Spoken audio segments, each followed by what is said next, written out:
Buenas noches con todos. El día de hoy vamos a iniciar con este taller de introducción a la econometría, donde, veremos de una forma mucho más práctica, un enfoque un poco más amigable, lo que viene a ser la econometría. Eh, lo que hemos visto es que muchas veces le estamos dando un enfoque o solamente observamos el punto de la dificultad del curso más que a su practicidad o a los objetivos que nosotros estamos buscando. ¿Sí? Vamos a aceptar una persona más. Listo.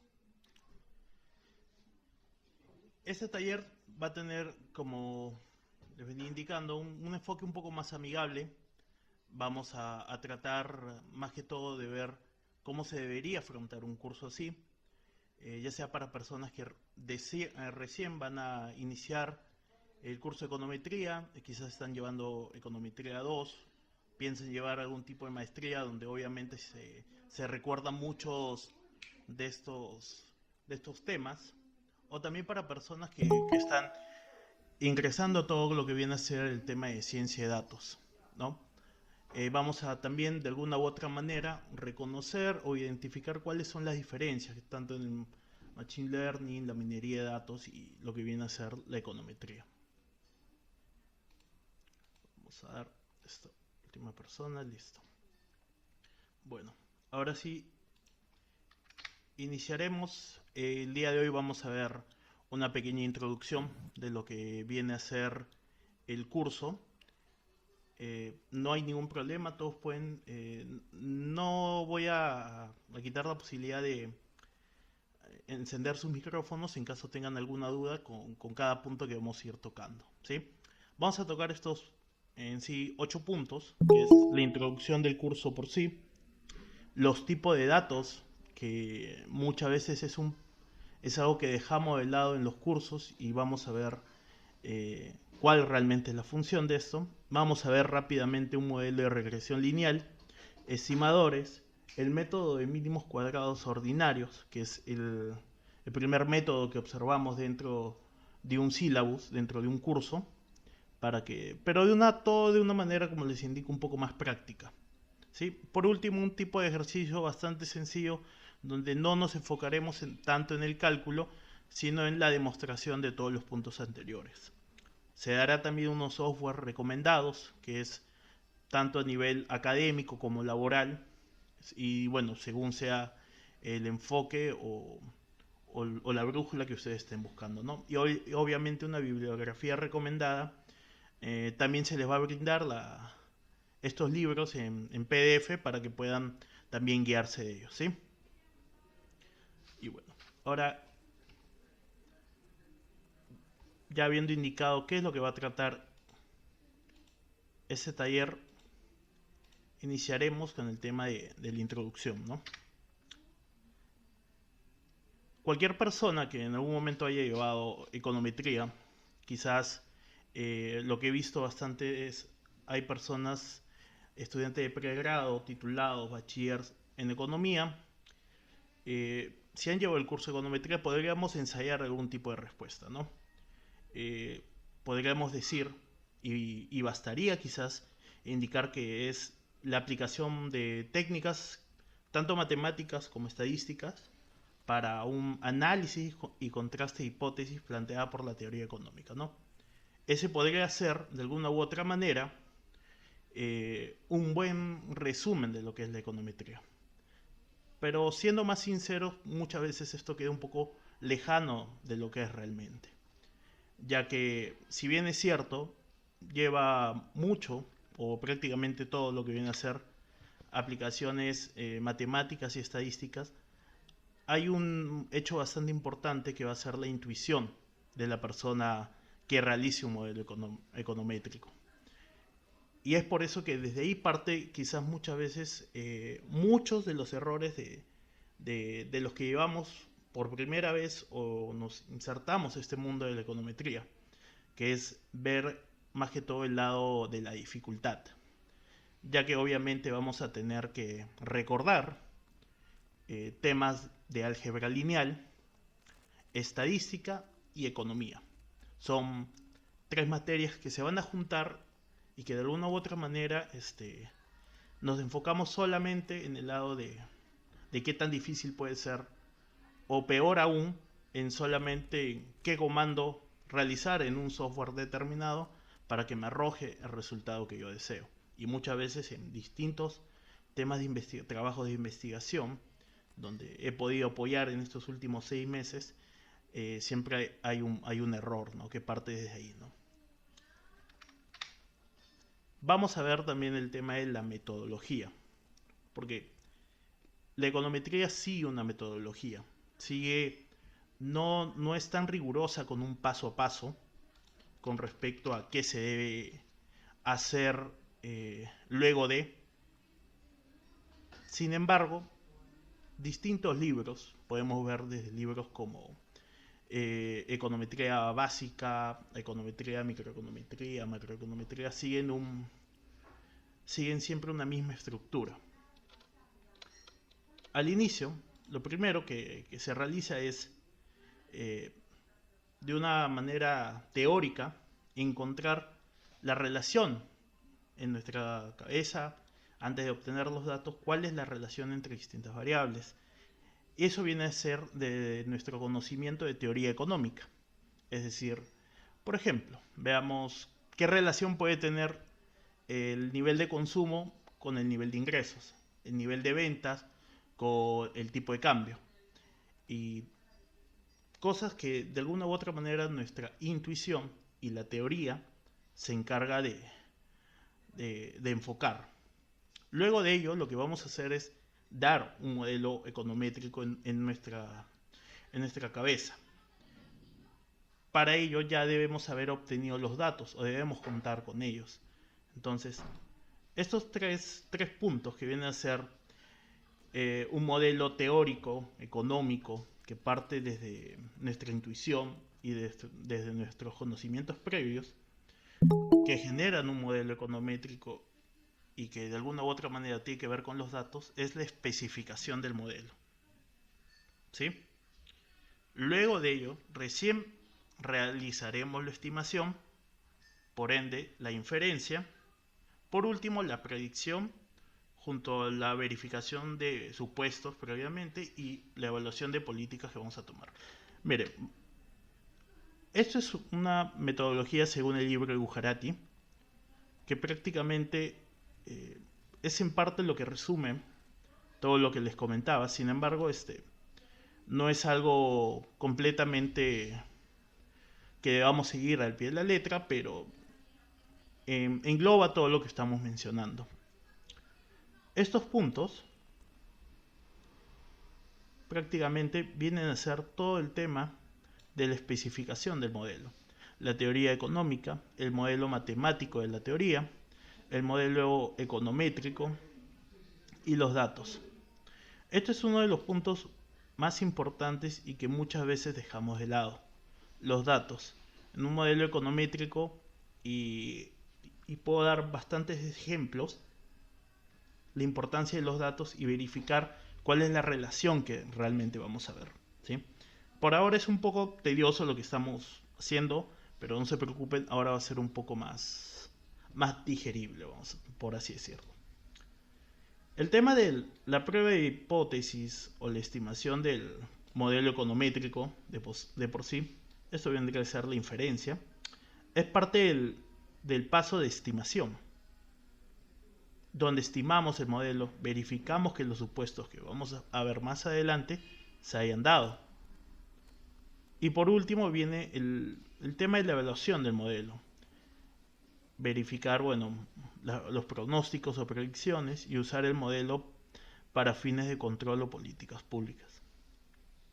A diferencia de, por ejemplo, de una minería de datos, donde vamos a recordar distintos datos y ver qué relación tienen, nosotros contamos con una teoría económica, con una base con respecto a lo que vamos a ver qué tipo de relación se va a dar. No vamos a tener que comenzar a sacar datos de cualquier lugar y ver qué tipo de relación tienen, o ver si de alguna u otra manera se adecúan al modelo que vamos a hacer, o a la teoría o al objetivo de nuestra investigación o trabajo. Entonces, es eso con respecto, por ejemplo, a la teoría, a la minería de datos, disculpe, que tenemos cierta ventaja, ¿sí? Si bien es cierto que la minería de datos es algo que, bueno, en el mercado laboral ha tomado bastante campo, nosotros debemos aprovechar eso, porque tenemos con respecto a cualquier otro tipo de ciencia una base. Podemos ver ahora en el mercado laboral que el tema de ciencia de datos, de machine learning, que prácticamente es la aplicación del álgebra lineal y de la estadística, tanto descriptiva como inferencial, pero aplicado en grandes bases de datos, es prácticamente modelos de econometría. Entonces, si a alguien realmente le interesa, deberíamos, si es que no estamos de alguna u otra manera, digamos, interesados en este campo laboral, que tiene ingresos en promedio mucho más altos, deberíamos enfocarnos en aprender bien ese curso o iniciar bien ese curso. Hasta ese punto es un poco teórico, un poco tedioso, pero vamos a ver a partir de ahora, que es el tercer punto, el tipo de datos, realmente cómo esto se puede mejorar su entendimiento, ¿sí? Cuando yo les menciono el tipo de datos, me refiero a con qué tipo de datos vamos a trabajar. Si nosotros buscáramos en internet, en cualquier libro, tendríamos estas definiciones. Serían tres tipos de datos: corte transversal, series de tiempo y datos de panel. ¿De acuerdo? Vamos a leer así literalmente cuál es su definición. Corte transversal son datos de dos o más variables de n individuos, empresas, departamentos o agentes económicos en un solo momento temporal t, siendo n mayor a 1. N es el número de individuos. Serie de tiempo son datos de dos o más variables de un individuo, empresa, departamento o agente económico recogido en distintas unidades de tiempo. Y datos de panel son datos de dos o más variables de n individuos, empresas, departamentos o agentes económicos recogidos en distintas unidades de tiempo, siendo n mayor a 1.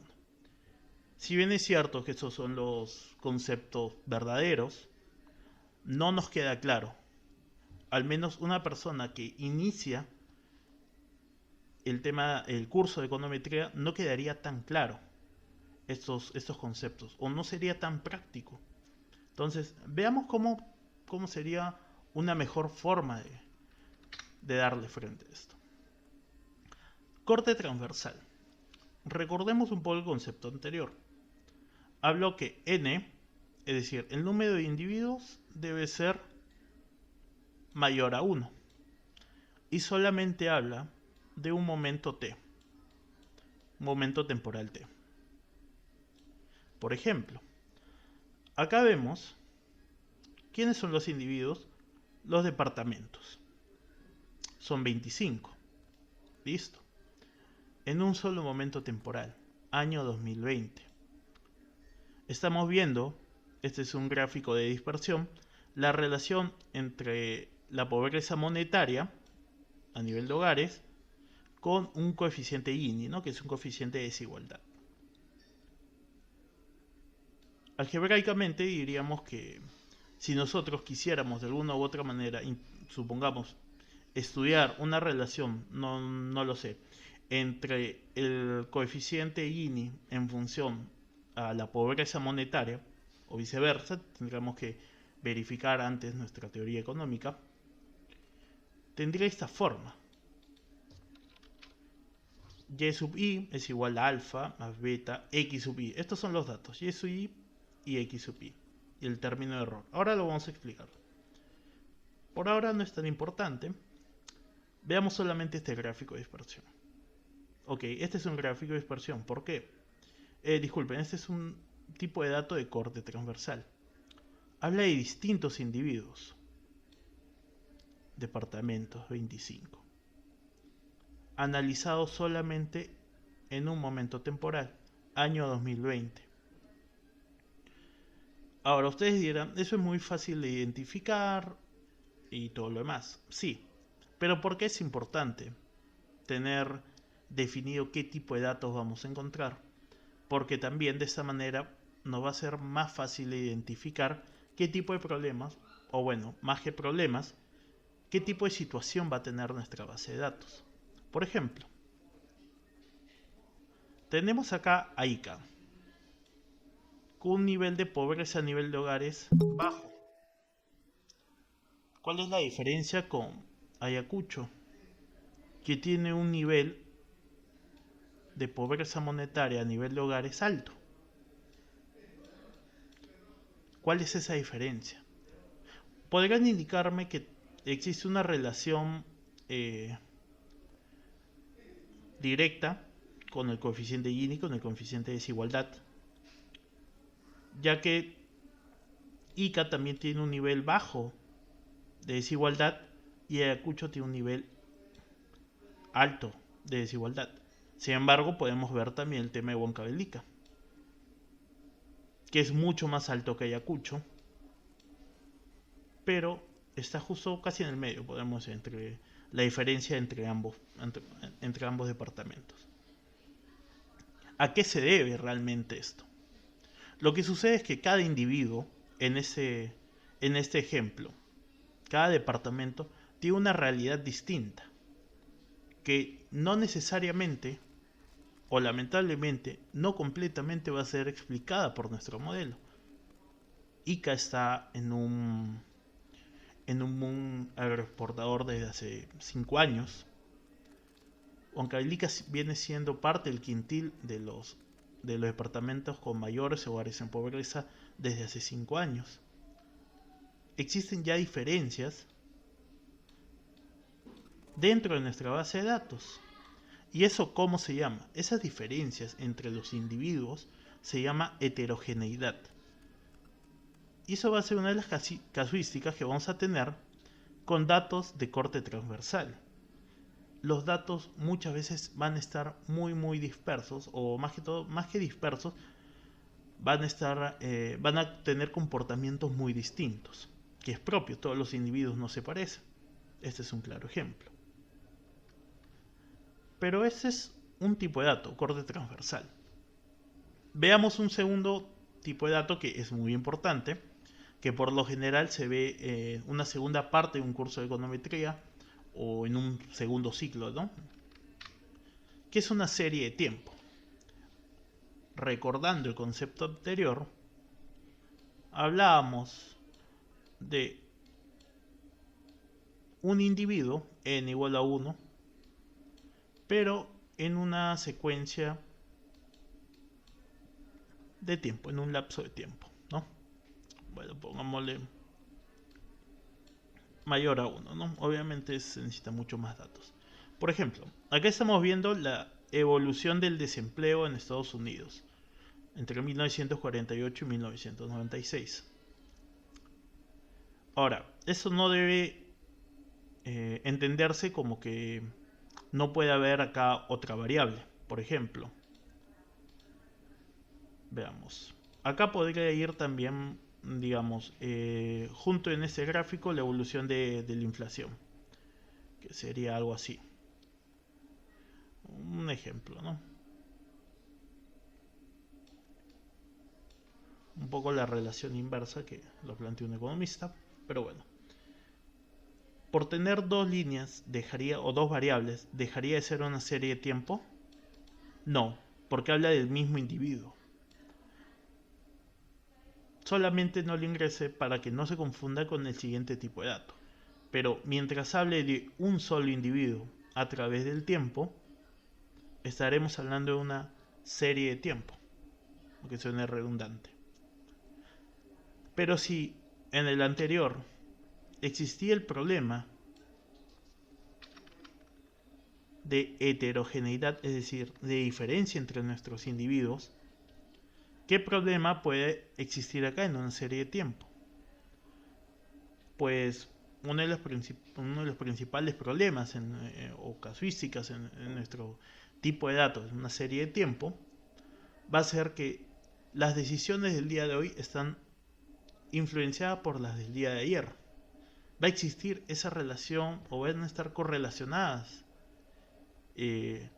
Bueno, este concepto de autocorrelación luego lo veremos, pero de alguna u otra manera el dato en el momento t puede estar relacionado o siendo afectada por el momento t-1 o t-2 o t-3 o así, dependiendo luego de las pruebas estadísticas correspondientes, viendo que tanto son afectadas, ¿no?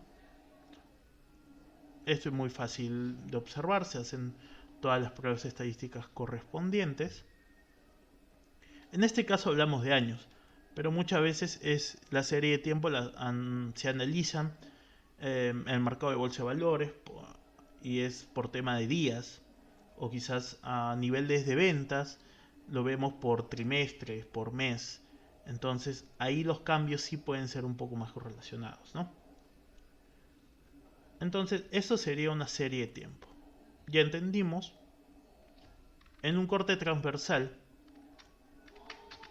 vemos muchos individuos en un solo momento temporal, en una serie de tiempo solo un individuo en un lapso de tiempo. Y por último, ¿qué tipo de datos faltaría? Pues datos de panel. ¿Qué son datos de panel? Son muchos individuos en un lapso de tiempo. Por ejemplo, acá estamos analizando 5 departamentos. El nivel de incidencia de pobreza monetaria en un lapso de tiempo de 2015 al 2020. Acá obviamente ese es un quiebre estructural dado por la pandemia, ¿no? Podemos ver que todos aumentan. Entonces, en datos de panel vamos a tener eso. En individuos, siendo n, obviamente, mayor a 1, en un lapso de tiempo, ¿no? No en un solo momento temporal. Pero si esto es la unión de corte transversal con serie de tiempo, ¿qué tipo de problema puede existir? ¿O qué tipo de incidencia va a haber en nuestra base de datos? Pues muy sencillo. Va a existir los problemas de un corte transversal, donde existe diferencia entre los individuos, y a la vez va a existir un problema de autocorrelación. Podemos ver acá. Todo se encuentran correlacionadas.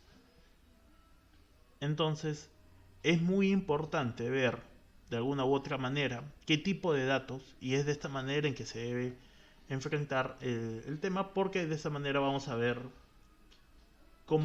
qué tipo de modelo se adecua más a nuestra necesidad.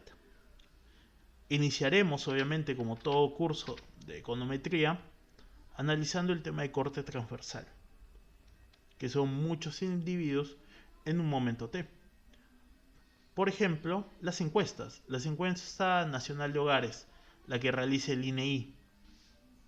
Esto, por ejemplo, es un tipo de dato de corte transversal. Es más, muchas de las encuestas se realizan en distintos tiempos, porque se realizan en un lapso de meses. Sin embargo, esta diferencia de tiempo no se considera porque muchas veces vamos a considerar como que solo se realizó en un momento T, ya que muchas veces lo anualizamos, ¿de acuerdo? Pero esto ya más tiene que ver con un aspecto de cómo trabajamos nuestra base de datos, ¿sí? Pero deben quedar claro que esos son los 3 tipos de datos que vamos a ver: corte transversal, una serie de tiempo y datos de panel.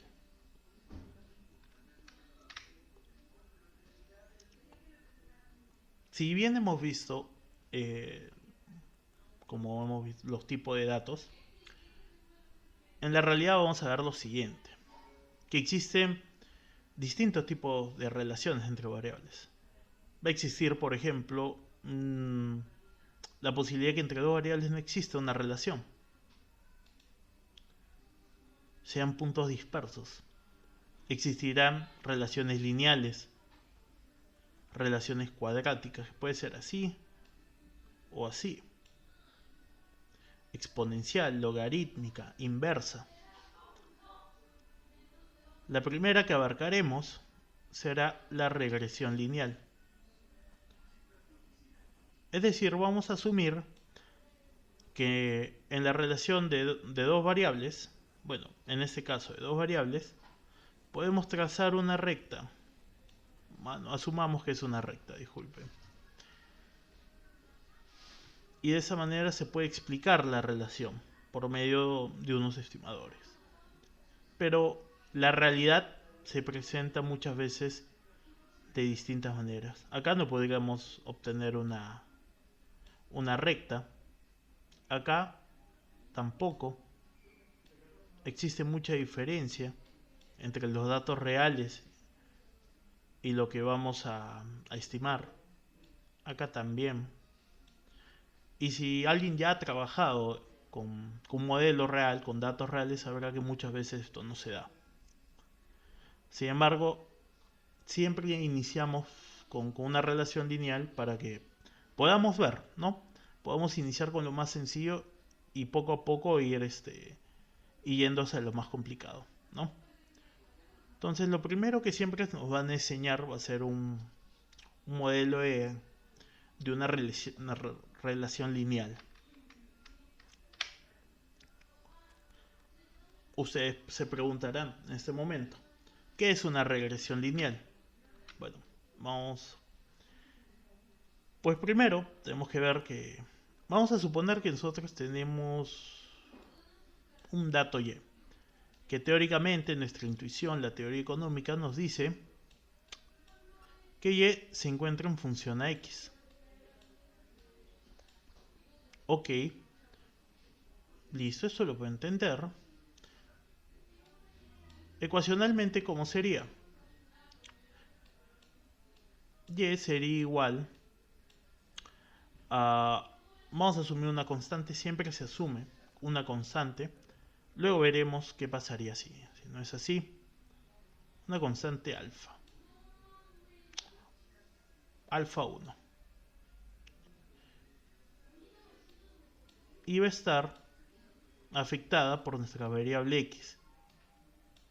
Pero ¿qué tan afectada por nuestra variable X? Bueno, este efecto. Un alfa 2. Un estimador. Nosotros asumimos que en realidad la realidad es explicada de esta manera. Nuestro Y está explicado por X y que existen parámetros alfa 1 y alfa 2. Como nosotros trabajamos con una muestra, vamos a obtener estimadores. Un estimador alfa 1 y un estimador alfa 2. En este momento se van a estar preguntando qué es un estimador, cuál es la diferencia con el parámetro. Y ahora vamos a llegar a ese punto. Y obviamente va a haber un error, porque no vamos a poder describir la realidad tal cual. Vamos a diferir un poco. Nuestro modelo tiene un error, algo impredecible. De forma general, veríamos que nuestra variable Y está en función a distintas variables. Desde x1 hasta xk-1, porque consideramos una constante, ¿no? Acá. Es decir, en variables estamos desde beta 1 hasta beta k más el error. Nuestra Y va a ser denominada como nuestra variable dependiente. Nuestro conjunto de estimadores con datos va a ser la parte determinística del modelo. Aquella que de alguna u otra manera afecta son las regresoras de este Y. Son las variables independientes. Sin embargo, como mencioné antes, existe un error. Existe un error. que es la parte estocástica de nuestro modelo. Es la parte que nosotros no podemos predecir, no podemos medir. Considerar o no que es al azar tampoco debería ser así. Sin embargo, estocástico proviene de la palabra estocos, que es referencia en sí a un blanco. Es como jugar dardos. Entonces, de alguna u otra manera es una analogía a que estimar es como intentar darle un blanco en un juego de dardos, ¿no? Esa analogía se explica un poco mejor en el libro de Juan Castro, así como una pequeña nota de pie, lo recuerdo. Pero bueno, este es en sí una forma matemática de verlo. Pero acá viene la pregunta. Hace unos momentos dijimos que eran estimadores y lo demás que eran parámetros. Pero ¿cuál es la diferencia? Pues claro.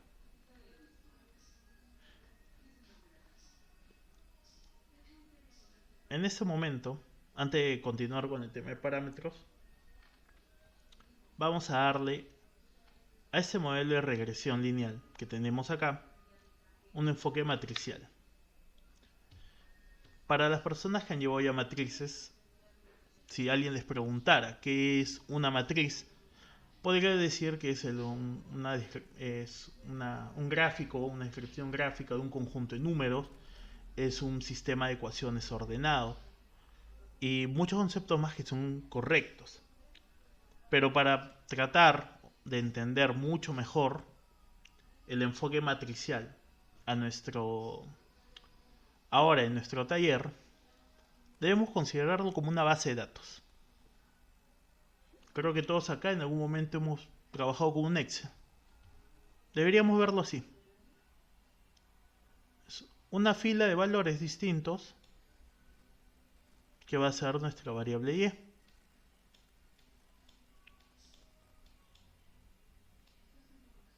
Y un conjunto de valores, así como un Excel. Veámoslo de esta manera. Es la manera mucho más sencilla de verlo. Es una base de datos de valores X. ¿Qué dimensiones va a tener? Y esto es muy importante. Y va a tener, o la variable dependiente va a tener una dimensión de n filas por una columna. N por 1. N filas por columna. N, ¿qué es? N viene a ser el número de datos. A ustedes les dan la relación de las ventas, supongamos, de un local y quieren ver qué tanto ha tenido que ver por el tema, no sé, digamos, de descuentos que ha tenido, qué tanto afecta. N sería el número de ventas. En el caso de los departamentos, N ¿cuánto sería? 25. Porque tenemos 25 datos, 25 individuos. N por 1. Listo. Nuestra variable X va a tener una dimensión de N, es decir, nuevamente N filas, que corresponde a los datos, por cuántas columnas K. ¿Y K qué es? K es el número de variables. Disculpen, el número de estimadores. ¿Sí? El número de estimadores. Debido a que siempre consideramos una constante dentro del modelo, ya que eso nos ayuda con uno de los supuestos, que luego veremos. Supongamos, si nosotros quisiéramos regresionar o quisiéramos ver, por ejemplo, la ecuación de Minzer, ¿sí? El salario, supongamos que está en función de años de educación y también de los años de experiencia. Supongamos que son solamente dos variables. Quienes ya han visto ese modelo o han trabajado con ese modelo saben que hay un poco más. Sin embargo, supongamos que esos son dos. Nuestra base de datos que nos darían sería lo siguiente. Vamos a crear una base de datos. Nos dan, supongamos, un Excel. Aquí está el salario, educación y experiencia.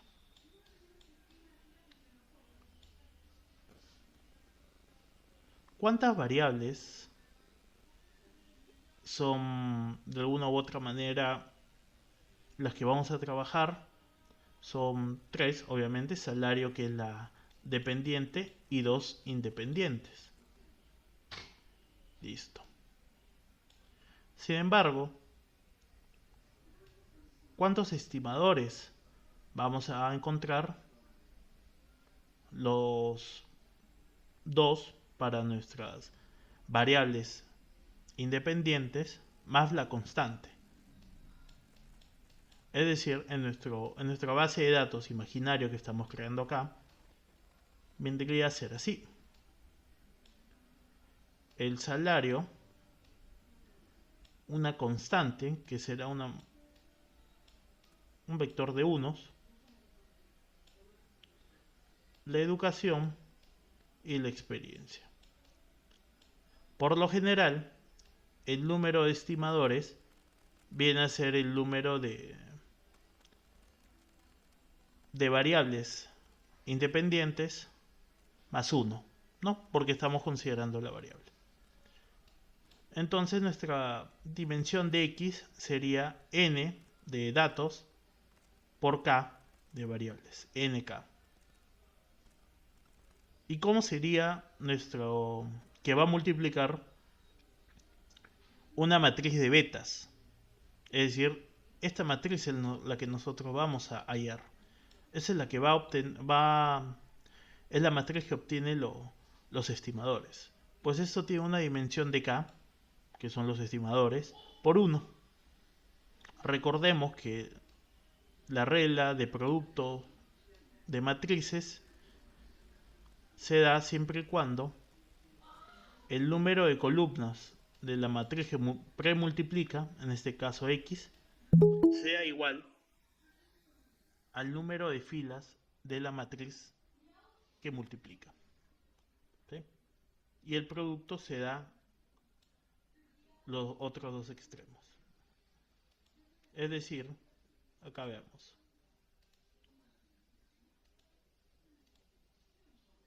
X es una matriz n por k. Beta es una matriz k por 1.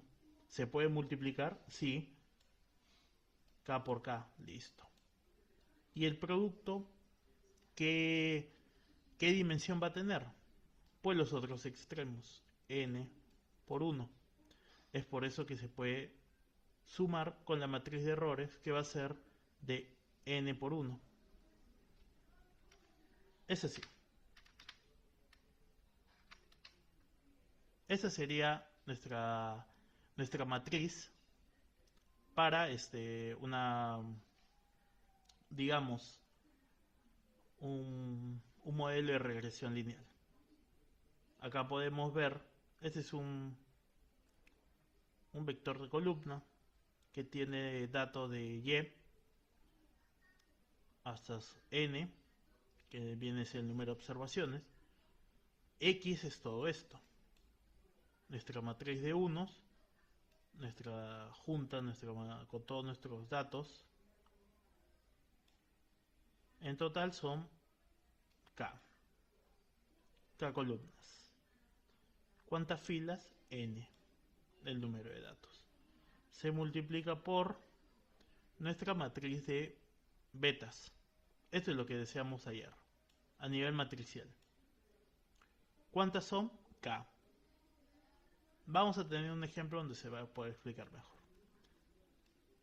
Y acá tenemos nuestra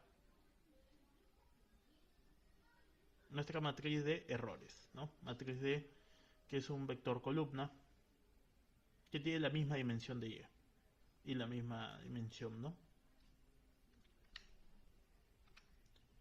Hasta este punto, puede quizás las personas que no hemos visto todavía matrices, porque he visto que hay un número de personas que aún se encuentran en pregrado y todavía no llevan, no es algo muy difícil de entender. Dentro del canal de YouTube se encuentran 6 videos que explican lo que vienen a ser las matrices para afrontar un modelo de econometría.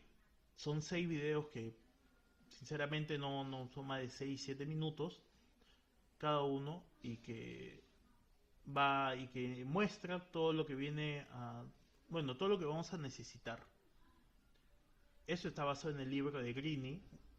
Un buen libro de econometría siempre va a tener un apéndice de álgebra lineal y estadística, porque si bien es cierto que intentamos hacer un poco más amigable todos estos conceptos, no podemos obviar o analizar el hecho matemático o el trasfondo estadístico que existe y es muy importante.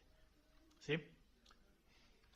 Bueno, retomando ya acá a la presentación, acá tenemos un punto bastante claro con respecto a lo que habíamos indicado antes. ¿Cuál es la diferencia entre un parámetro y un estimador? Pues bueno, nosotros sabemos que existe una población. De esta población tomamos una muestra.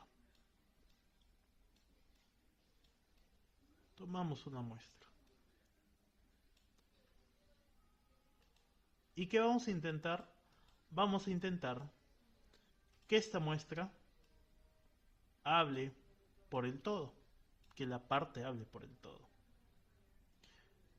Existen estadísticos a nivel poblacional y a nivel muestral. Por ejemplo, si tenemos, por ejemplo, un parámetro que sea el promedio o la proporción, la varianza, vamos a tener un estimador que se obtiene de la muestra. Por lo general todos siempre llevan lo que se llama, digamos, un gorrito, como siempre se trabaja en los libros, en los cursos. ¿Qué hacemos con estos estimadores? Nosotros pensamos que estos estimadores se parecen demasiado, son iguales a los parámetros poblacionales. Y por medio de ese cálculo hacemos inferencia estadística. Tomamos una parte de la población, encontramos nuestros estadísticos que llamaremos estimadores. ¿Por qué estimadores? Porque estiman lo que vienen a ser los parámetros poblacionales. Decimos que esto se parece a esto. Decimos que esto se parece a esto, por medio de inferencia estadística. En teoría, deberían parecerse o ser muy parecidos. Deben cumplir ciertas propiedades. ¿Qué propiedades vamos a ver nosotros? Pues ahora les explicaré. Acá podemos ver, bueno, lo que les expliqué un poco, lo que viene a ser una media, por ejemplo, una media poblacional, una media muestral. Nosotros asumimos que esta media muestral es la misma que esta media poblacional. Pero para tener esa seguridad, ¿qué debe cumplirse? Pues existirán, lo que veremos ahora son 3 puntos importantes, 3 propiedades de los estimadores. ¿Cuál sería? Bueno, vamos con la primera, insesgadez. Es decir, un estimador es insesgado cuando en promedio coincide con el valor del parámetro que se desea estimar. En caso de no coincidir, se dice que el estimador tiene sesgo. Ok, vamos a verlo de manera gráfica. Supongamos que a nivel poblacional se cuenta con esta distribución. Vamos a ponerle una distribución así. El día de hoy no tengo mi tableta gráfica, así que disculpen con un poco el tema de caer los dibujos. Vamos a asumir que este es el parámetro. Una media. Esta es la población, esta es la realidad. Yo tomo una muestra. Ok, tomo una muestra. Y esa muestra, en promedio, o su esperanza matemática, que viene a ser un promedio, supongamos que está acá. En promedio, mi estimador, vamos a ponerlo acá, el gorrito, es igual al parámetro. Prácticamente es igual. Se requiere que la diferencia entre estos dos sea cero, pero nunca lo va a ser. Siempre va a existir un sesgo, es completamente natural, por más pequeño que sea. Incluso dentro de nuestra ejecución matemática, que veremos más en breves minutos, asumimos que es cero. Y en muchos casos es un valor tan cercano a cero que podría decirse que sí. Pero debemos tener en cuenta las limitaciones siempre de la muestra con la realidad. Entonces, vamos a decir que en promedio el estimador es igual al parámetro en promedio. Es decir, un enfoque matemático sería la esperanza del estimador es igual al parámetro. O sea, que la esperanza del estimador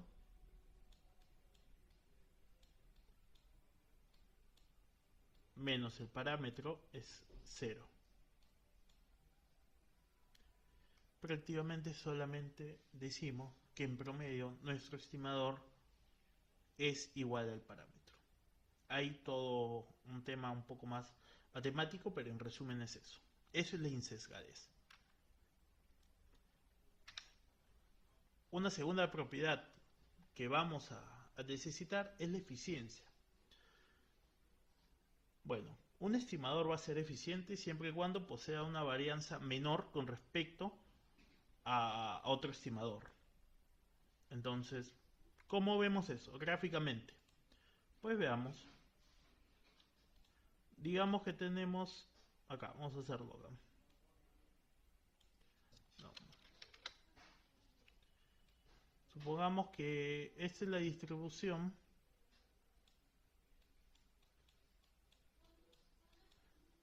de un parámetro, de un estimador, disculpen, su gorrito, estimador 1. Ok. Vamos a ver ahora una distribución de un estimador 2. Esperen.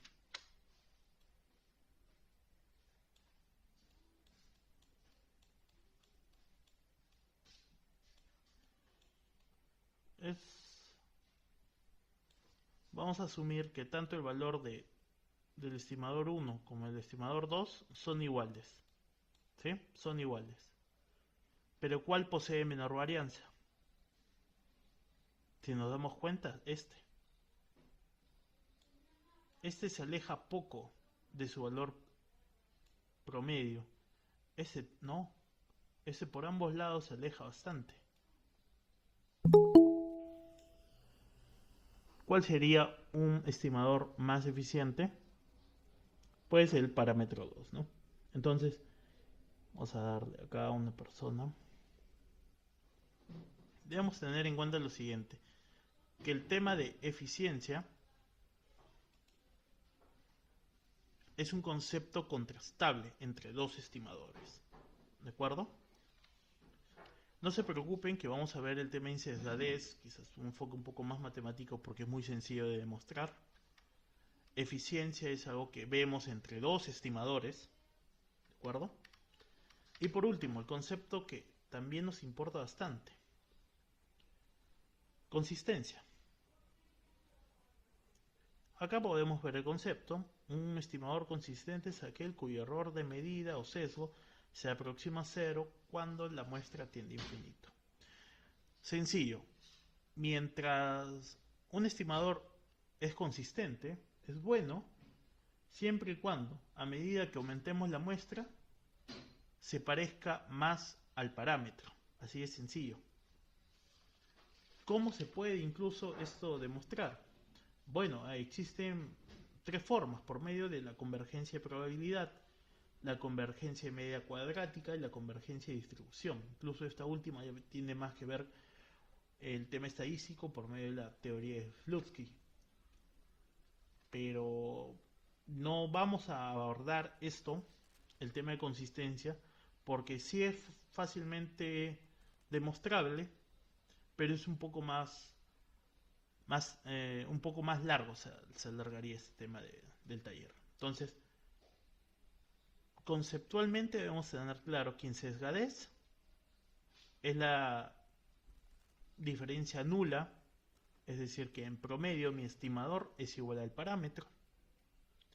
La eficiencia es poseer una menor varianza, eso lo comparamos entre dos estimadores. Y la consistencia es que mi estimador se parecerá más al parámetro cuando la muestra aumente. Es sencillo por esa parte. Ahora, lo que vamos a hacer, o el primer tema, el primer método que nos van a enseñar, es el método de mínimos cuadrados ordinarios. El MCO, los estimadores MICO, algo que posiblemente todos hemos visto en un momento. Ahora, ¿recordamos la forma matricial de una regresión lineal? ¿Sí, no? Es esta, la que vimos hace poco. ¿Recordamos las dimensiones? Sí. Acá es N1, porque son filas que son su número de datos por una columna. Acá vendría a ser N, número de observaciones, filas, K de K variables, nuestro vector de estimadores que es K1 y nuestro vector de errores que también tiene dimensión N1. ¿Sí? N número de observaciones, K el número de las variables. Nos queda claro hasta ahí. Pero si esto y es igual a x beta más e, no podríamos decir también que e es igual a y menos x beta. Sí, ¿no? Es lo mismo. Prácticamente lo mismo. El error es igual al dato menos lo que pronostiqué. Sencillo. Yo dije que, no sé, supongamos, mi modelo indica que se venderán 15 modelos de un celular, pero en la realidad se vendió 20. ¿Cuál es el error? Pues sencillo, la resta. Entonces, tener ese concepto claro. El error, ¿cuánto falló el modelo?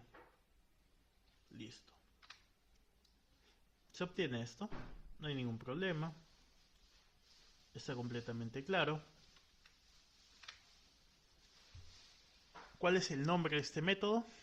Mínimos cuadrados ordinarios. Entonces lo que yo quiero hacer es minimizar este error. Minimizar los errores al cuadrado. ¿Por qué al cuadrado? Se preguntarán.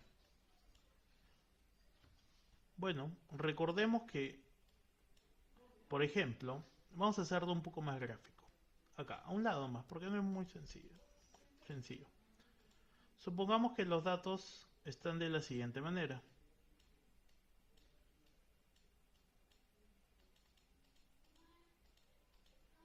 ¿Sí? Esta es la relación entre dos variables, entre X y Y. ¿Sí? Lo que hacemos es trazar una recta, ¿no? Eso es una regresión lineal que atraviese, ¿no? Estos puntos, ¿no? Supongamos que es una recta, una vez más, disculpe. ¿Cuál es el error? Pues la diferencia, ¿no? Entre lo que pronostiqué, que es esta recta, y el dato real. Acá, por debajo de la recta, habrá números positivos. Por encima de la recta, habrá números negativos. Si yo los sumo directamente, se podría contrarrestar y llegar a cero.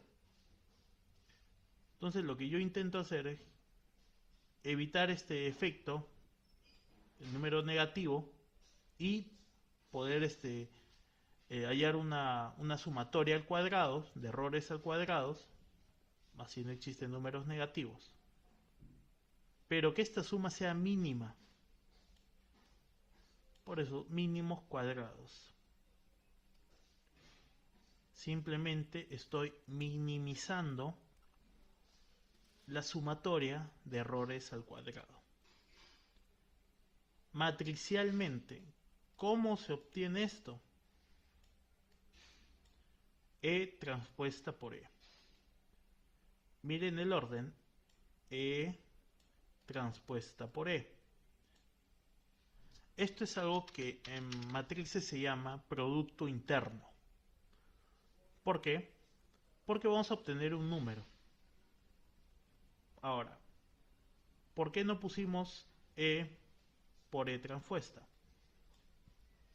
Bueno, recordamos brevemente las reglas de la multiplicación. E, ¿qué dimensión tiene? N1.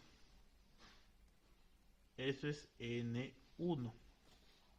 La transpuesta sabemos que es una matriz que cambia el valor de filas y columnas y también su dimensión. Entonces, este sería, si este es N1, E transpuesta sería 1N.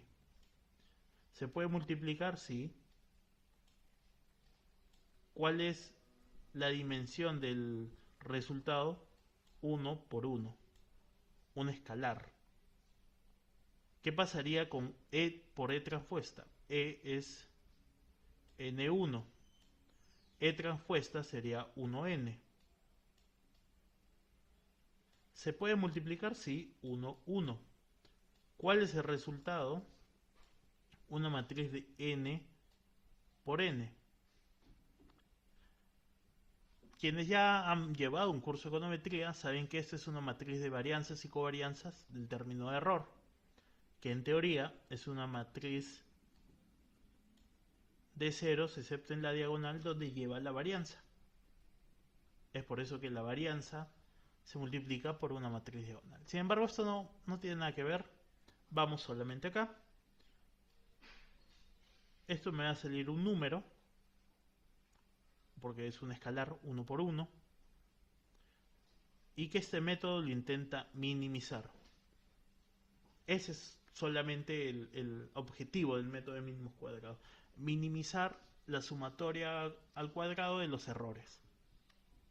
Es decir, que los errores sean mínimos. Casi que no existan, que la regresión, que la recta que yo he generado, se adecue a la realidad. Ahora, recordemos lo siguiente. E a que es igual a Y menos X beta. Ok. Y menos X beta transpuesta por Y menos X beta. ¿Listo? Ahora recordemos lo siguiente. Lo que viene a ser la transpuesta de un producto. También es un tema que está en un video en YouTube. ¿Esto qué es igual? Y transpuesta menos, cuando está multiplicando así, lo que nosotros hacemos es cambiar el orden. Beta transpuesta por X. Listo. Por Y menos X beta. Esto se mantiene igual. Listo. Acá lo tenemos. Ahora vamos a hacer lo siguiente. Vamos a multiplicar. Es sencillo. Y transpuesta por Y. ¿Cuánto sería? Y transpuesta por Y. Vamos al otro. Menos Y transpuesta por X beta.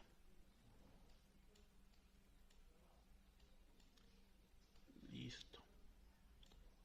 Ahora el siguiente término. Menos B transpuesta X transpuesta por Y. Listo. Y ahora este con este. Menos con menos, más. Más beta transpuesta. Disculpe. Beta transpuesta X transpuesta X beta. No se preocupen, acá está mejor explicado. Y transpuesta por Y menos Y transpuesta por X beta menos beta transpuesta X por Y, ¿no? Puede confundir un poco el tema de... Disculpen. Vamos acá. Puede confundir un poco el punto de lo que viene a ser la transpuesta y todo eso, pero veámoslo como si fueran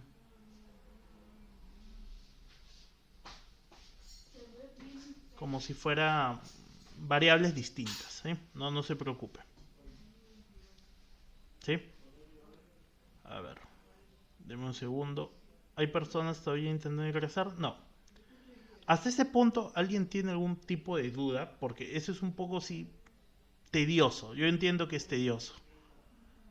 Pero si tienen alguna duda, sobre todo por qué sale así o algo, díganlo. Porque esa es la diferencia, ¿no? Ese es un taller completamente libre. Muchas veces en un curso o algo así, por cualquier tipo tenemos alguna duda y no la queremos dar. No queremos decirla o algo así. En cambio acá no hay una presión de una nota, de un trabajo. El tema es que pueda quedar claro. Muchas veces esta parte es la que nos parece más incómoda de aprender. Incluso muchas veces en muchos cursos que he podido observar, los docentes lo evitan y lo único que hacen es enfocar de una manera netamente de software, de programación, hacer un comando e interpretar. Pero créanme que esa parte es importante si están interesados en laboralmente, en tener un poco quizás más referencia, un campo más abierto y lo que viene a ser ciencia de datos. E incluso llevo cursos de Machine Learning y con personas que no han llevado nunca antes temas de álgebra lineal o algo y les parece un poco complicado. Entonces, si hay algún tipo de duda sobre esto, no hay ningún problema, pueden hacerla. Se explica un poco mejor o algo así, o hasta ese punto vamos bien, vamos explicando poco a poco, quizás incluso el tema de por qué se saca transpuesta, por qué no. Si nadie dice nada, continuamos así. Créanme que yo quisiera realmente esto tratar de enseñarle un tema en una pizarra, sería ir a las universidades y enseñar esto. Porque yo también estoy en su momento, igual que ustedes, cuando vi por primera vez un libro de econometría dije, no es posible que yo pueda aprender esto. Pero el tema es darle un uso más práctico. Entonces, es completamente normal. No sientan que no pueden aprenderlo. Solamente que a veces, solamente el momento de verlo ya nos bloqueamos. ¿Sí? Bueno, vamos a continuar, pero por favor, completa libertad en decir hasta qué punto entienden o cuál no. ¿De acuerdo? Bueno, hasta este momento hemos llegado acá. Ahora, esto, y transpuesta por x por beta, es igual a beta transpuesta x transpuesta por y. Miremos, es lo mismo. El producto saldría igual. Entonces nosotros podemos quedarnos solamente... esto lo reemplazamos por el mismo valor, lo cual nos quedaría menos 2. Y repetimos, beta transpuesta x transpuesta por y. ¿Por qué nos quedamos con ese valor? Porque es lo que nos va a servir. Tenerlo en función de betas. De esta manera, con y. ¿Sí? Nos vamos a quedar hasta acá con esto. Es decir, la sumatoria de errores al cuadrado, también conocido en algunos libros, lo van a ver como RSS, como Residual Sum Square, incluso Python, RStudio, Stata, Ibius, como están en otro idioma, sale así. Es igual a y transpuesta por y menos 2 veces beta x transpuesta por y más, bueno, trataré de evitar decir tanto tecnicismo en cuanto a transpuesto o no, pero continuemos, ¿sí? No vamos a quedar con esto. Hasta este punto ya hemos minimizado, hemos desarrollado todo lo que viene a ser e transpuesta por e. Ahora, la pregunta que viene es, ¿cómo sabemos que es mínimos cuadrados ordinarios? ¿Cómo sabemos que es mínimo? Pues es muy sencillo. Debe cumplir dos condiciones.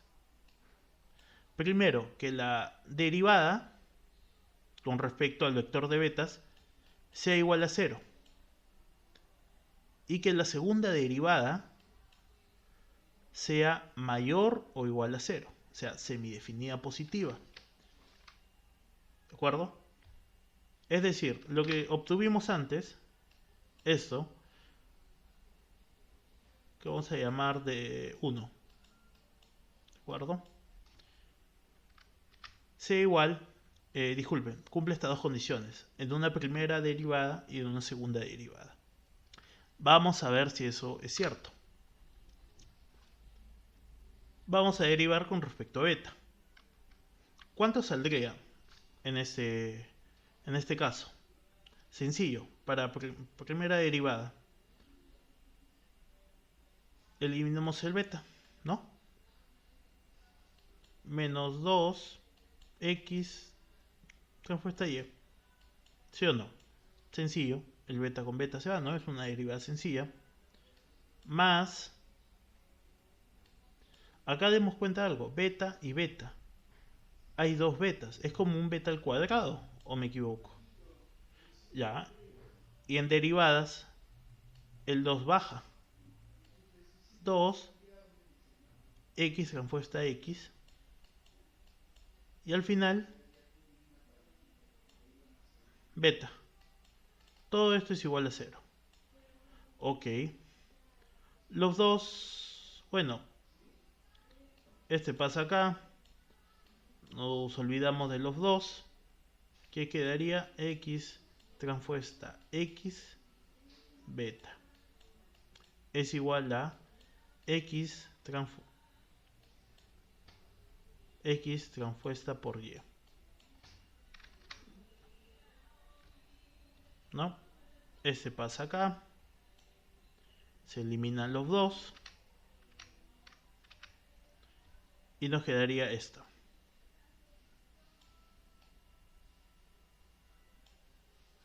Ok. Yo lo que quiero despejar es beta. ¿Cómo elimino una matriz? O bueno, cómo en sí la convierto en un 1. Y es por eso que necesitamos repasar los conceptos algebraicos de matrices. Lo multiplico por su inversa. Lo premultiplico. Acá, a un lado, lo voy a premultiplicar x transpuesta por x a la menos 1. Este con este me da una matriz diagonal y. Y acá tendría que premultiplicar también. Esta es una matriz de 1 diagonal, que al final sale la misma matriz si la multiplicamos. Nos quedaría esto. Y esta es nuestra matriz, y ya muchos la deben haber visto. Es una matriz de estimadores, de betas de MCO. X transpuesta por X, la inversa, la menos 1, por X transpuesta por Y. Mire, realmente eso es un poco, no es tan complicado como parece, pero créanme que todo esto viene a ser netamente producto de matrices, nada más. Es muy fácil de entender y les recomiendo, en caso ustedes se encuentren interesados o ya han visto econometría, ver esos 6 videos. Son videos cortos, pero mucho mejor explicados, porque tomamos siempre, como una vez un profesor me dijo, trata de, si tienes una duda, resolverlo en una matriz muy pequeña. Si tú tienes duda de algún tipo de regla o algo que se haga, realízalo con una matriz pequeña y vas a ver que es así. Entonces, se hace de esa manera, ¿sí? Ahora estamos partiendo desde el punto que recordamos todo eso. Pero yo les recomendaría ver esa serie de videos. Se los voy a pasar de una manera. Y bueno, esa parte es importante. También se las he pasado en el taller, en el documento del taller, que ya viene resumido, pero con todo resuelto. Porque muchas veces a las personas en un curso de pregrado o incluso ingresando a maestrías, les piden que encuentren la matriz de betas, ¿no? Es una pregunta bastante común, es un ejercicio bastante común, de forma matricial. Eso es como se halla. Eso es obteniendo la primera derivada, que tiene que ser igual a 0. Así es como se halla. La segunda derivada debe ser positiva. Recordemos que la primera derivada es este valor. Esto lo llevamos acá. Y le vamos a sacar nuevamente una derivada, la segunda. ¿Qué nos va a quedar? Solamente esto. 2 veces x transpuesta por x.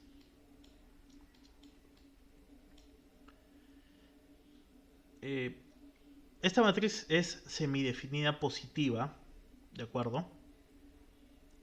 Incluso hay una demostración en el libro de Greeny, no se preocupen, se los voy a pasar también, en donde podemos crear una matriz H, un vector H, lo multiplicamos. No voy a enfocar ahora porque creo que o quieren que se demuestre este segundo punto, es bastante corto, o están un poco, por así decirlo, desean pasar esta parte matricial y ver, ahora vamos a ver un tema de ejercicio para que sea un poco más sencillo, o desean que en este momento yo indique por qué es semidefinido positivo. Ustedes pueden decir, ¿no? No sé si tienen alguna duda, pueden hacerla.